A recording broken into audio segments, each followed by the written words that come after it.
साथीहरू मेरो छोरीले चाहिँ अब माग आयो नि त त्यही भएर लड्डु बनाउनु भएको अरे के बनाउनु भएको छोरो लड्डु कुन लड्डु हो यो भुजाको लड्डु कि तिलको लड्डु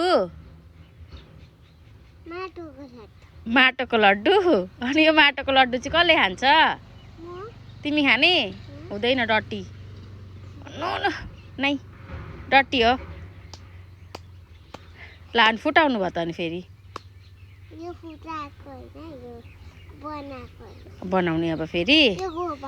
यो गोबर हो गाईको गोबर अनि गाई नि छैन हाम्रोमा त चोरेर ल्याउनु भएको गेउरेबाट ल बाई साथीहरू भनिदिनु अब मलाई धेरै माया गर्नु मलाई सपोर्ट गर्नु भन न हस्